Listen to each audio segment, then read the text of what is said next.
Good morning. I'm here to talk about cross-border, but I walked around all the booths and the other presentations, and everybody's talking about AI. So let's start with that as well. Let me ask you a question. How many of you are using AI? How many of you think you're using AI? We're all using AI, whether we understand it or not, every day. But here comes the more interesting questions. How many of us, of you, programmed your Gemini, ChatGPT 4, 5, whatever version you're using, to tell them every morning how is their day going to be? Tough question. You know, many people are doing that because AI remembers your mood, remembers your past questions, remembers your problems. The question you've asked yesterday. He puts everything together one by one. He listens to your voice, your emotions. He knows everything. And he remembers everything. So you can ask him in the morning, how will my day be? And he will tell you, based on yesterday or based on your last questions, you're going to have a very good day. Or you should do something for yourself because lately your mood wasn't so good. This is frightening. You know how many people around the world are doing it every day? 800 million per week. This is frightening. They're not talking to their wife anymore, their girlfriend anymore. They're talking to the AI, telling them how do they feel in the morning. We don't want to be like that, but we're going in this direction. You know, Sam Altman, who created ChatGPT, OpenAI, recently said that in the foreseen future, AI robots or AI agents may replace every employee. It can do any kind of job. This is crazy. On the other hand, NVIDIA CEO, Mr. Jensen Huang, one of the leading AI component companies in the world now, said the contrary, that companies will be so successful by using AI that they will hire more employees. Because according to him, he never saw a company making a lot of money laying off people. So we have these two different views about how it is going to influence our world. Either way, we should be on our toes and alert. Let me give you a scenario. Very soon, in some company, the purchasing manager who is buying from a vendor, whatever he's buying, will be an AI agent. And he will connect with an AI agent at the vendor. So they will talk in gibberish, binary language, you know, the squeaky sounds. In seconds, they will ask the questions and get the answers of what they need. There is no personality. We don't set the meeting. We don't drink coffee. I don't know him for many years, the purchasing manager. This is done. This is gone. And the purchasing robot will ask, what is your NSL, net service levels? How accurate are your invoices? How good is your product? And what is the reliability of your product? And he will compare it with the history because he knows everything. And he will compare it with other products because he knows everything. And within seconds, he will make a decision who this company is going to purchase from. Imagine that. So, it's not going to be exactly like that because there is always going to be what the Americans are calling men in the loop. Remember that. Men in the loop, or women, okay, a personality. Because otherwise robots can make crazy things. So at the final decision will be made by a person who can look at us, it doesn't make sense or make a lot of sense. So they will still need us in the near future.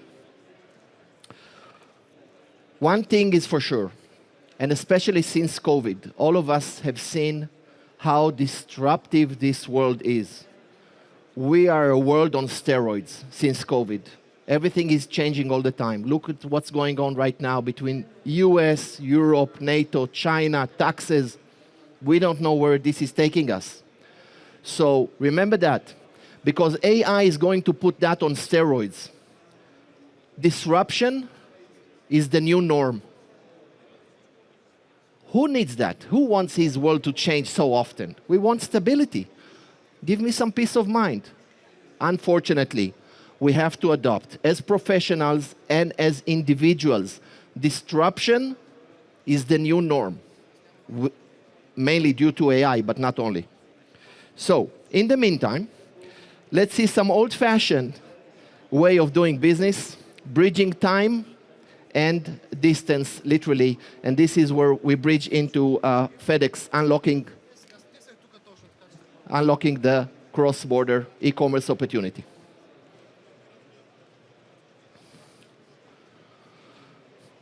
Look at this amazing prediction done lastly in 2021.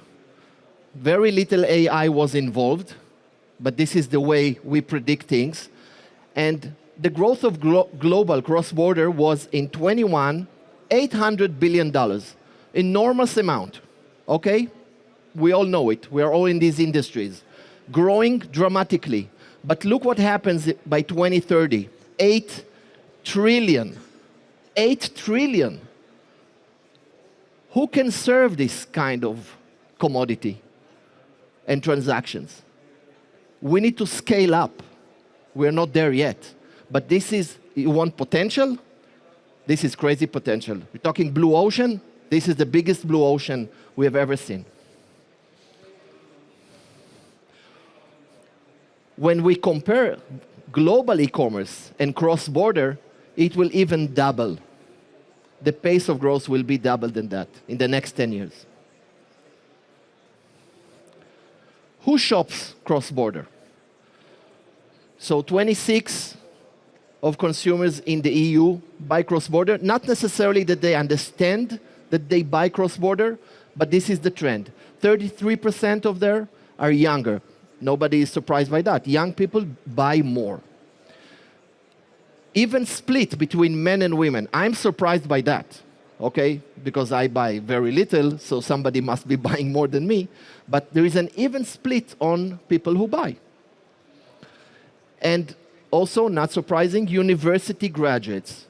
People who have higher education buy more online. If you have ever been in Japan, you see people waiting in the train station, okay? And there is a big board with barcodes, with QRs, and they're doing the shopping, and the cart will be waiting for them at home once they get there. This is how crazy it is. I need 1 tomato, 1 bread, 1 cheese.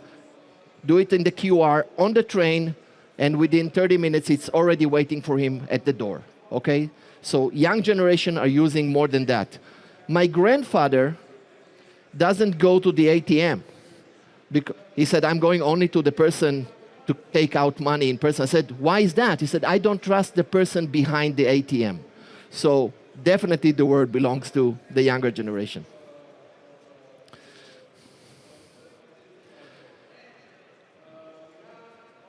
The statistics is just showing us how difficult our job is, especially at the logistic arena.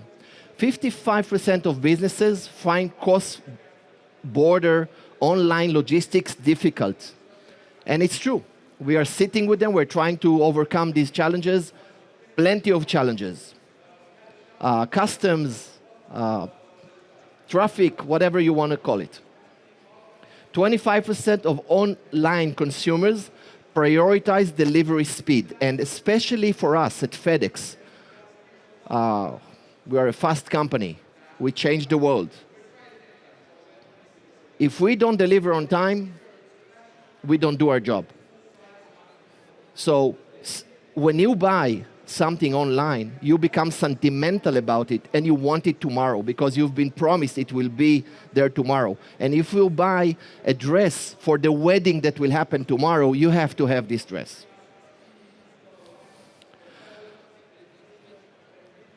This is another great opportunity and this one can kill businesses. Up to 30% of shipments are being returned on average. This is mind-blowing, and the companies who are this stuff is being returned to, they lose money on that.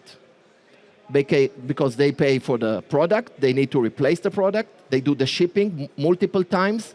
This is a loss leading factor. This needs to be reduced. Everybody wants this to be at zero, but you need to have a clear return policy, otherwise close to 30% will not buy from you if you will not have a good return policy on the other hand. So this is a must. Not only that I want the product and the price is right and I will get it tomorrow, but I want to know if I want to return it, if it's easy to return it to you.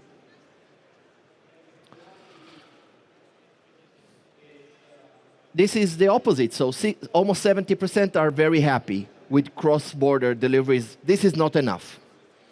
This is not enough. 30% of European businesses say that e-commerce goods are frequently delayed due to incorrect classifications, and everybody had this before, right? It's delayed, it's stuck in customs, or whatever reasons. But let's talk customs, because right now it's a big issue around the world. I heard a very smart person telling me, every shipment stuck in customs, the problem starts at origin. The problem is not at customs in the US or in Germany or in whatever it is. Everything starts at the origin. If the paperwork is correct, if the aegis code is there, if the description is clear, if all the information is there, it will be cleared 99% of the cases. Okay, so the responsibility is on the shipper. Everybody is blaming the company who is doing the releasing from the customs. Okay, why you're not releasing? Why you're not handling this? We need to take care of it at the beginning, not at the end. Again, description, we have discussed that.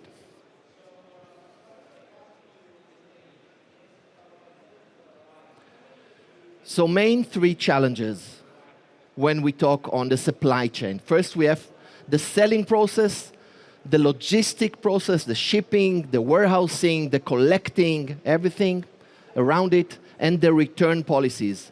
If you have all of them in sync, then you're on the right way to success. But all of them create lots of challenges, as you all know. So what do we do in FedEx? First of all, I don't know how many of you know, but FedEx is the largest cargo airline in the world. How many of you know how many airplanes FedEx has? Drop a number. How many planes do we have? Throw a number. Airplanes. How many? 50,000. Okay, it's a little bit too high. How many airplanes does Air Bulgaria have? Something like that. How many planes FedEx has? Okay, let me give you the number. It's 700 planes. It's one of the top 5 airlines in the world. It doesn't take passengers, it takes packages. But 700 planes brings it to be the largest cargo airline in the world. We serve 99% of the global GDP, more than 200 countries, and we have more than 500,000 employees. In Europe, we have, by the way, 27 European road hubs, okay, and 61 air gateways to serve the cross-border within Europe. This is a snapshot of the flight map we do every day from Europe to the Americas and from Europe, back door and front door into APAC. Hundreds of flights with 700 planes. This is how our road hubs look within Europe. And let's jump into the real business. Historically, logistical companies had either express or economy. You could either have it very fast or very slow. Nothing in between. Okay, so let's say everybody knows next day or within a few days, 3, 4, 5, depending on your destination. With e-commerce, FedEx have created new products. So let's just take Europe. Let's say, for example, we have next day Europe, that's obvious. And in economy, we had 3 to 8. 3 to 8 days. E-commerce, it's not good enough. This is too expensive sometimes, and this is too slow sometimes. You need something in between. For us as consumers, it's okay for me 3 days, but I want to know that it will be there within 3 days. 8 days, not good enough. 1 day, I'm not willing to pay. Okay? The shipping is more expensive than the package itself sometimes. So we have created specific solutions. Oh, sorry. We have created specific solutions for that purpose. Now let's see my skills to fix it very fast. Disruption is the new rule. Okay, move on. Over here you can see a coverage. The dark purple is the coverage we have for the specific e-commerce solution, FedEx International Connect or Connect Plus. All of Europe. Move on to the next one. You will see it worldwide, how we cover with specific e-commerce solutions the world. Next. For me as a company that is doing e-commerce, what do I have to have? I want to have the estimated delivery day. I want to create shipping documents, notification on delays, successful delivery. I have to have it within my systems. What does my customer needs? He needs maybe a future date of delivery. Maybe leave it at my neighbor's step. I want to change my address. Or add a driver instructions. And on top of that, we also have proof, picture proof. So he says, just leave it at my door, take a picture of that so I know you left it at the right door, send me the picture, and I approve it as if somebody signed for it.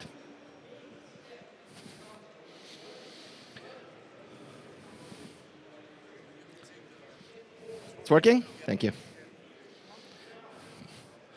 So we want to control our returns.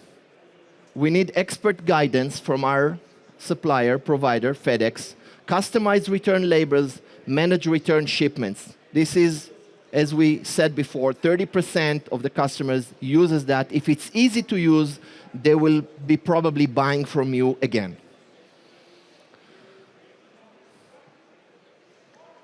Now that's very interesting. People do look into the environment. And 52% are saying, we will buy from you if you have a positive impact on the environment. We care about the environment. So if you are selling something and you will emphasize that this is recyclable, or you're using a vendor that is not using too much fuel or whatever, using more electrical vehicle to deliver, you're more likely to sell. And close to 80% of online shoppers consider options to make deliveries into orders more sustainable. This is the new generation. This is the Z generation. So, last word. First, I have a quiz. But before the quiz, let me remind myself and you. And the sentence is true for business and for life. We are as good as our last shipment. Okay? We can do business for a long time, but if I failed on my last shipment, if you bought something from an online store, and the last shipment came out late or wrong or damaged or whatever, this is your impression of their products, of this company. I do the same with my children, I do the same with my wife. My last interaction with her is her last impression of me, okay? So don't forget that. And the quiz is, can somebody locate the arrow within the FedEx logo?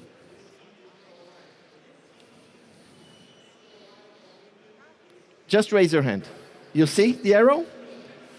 Okay, you see two. Okay. Now, this was created in the 70s without AI. This is just human geniosity. Today, AI would have done it much faster, right? So you can see we are a fast company, we're a moving company. Look at the arrow over here. Okay, now, you saw it. Your brain saw it. You just didn't realize it. And it works on our brains. They didn't intend that because the company was called FedEx Express. They just made it shorter. And shortening the word brought this geniosity. And when we look at FedEx now, everybody says, okay, it's a moving company. It's a fast-moving company. It's a reliable, always moving forward. Thank you very much for your time.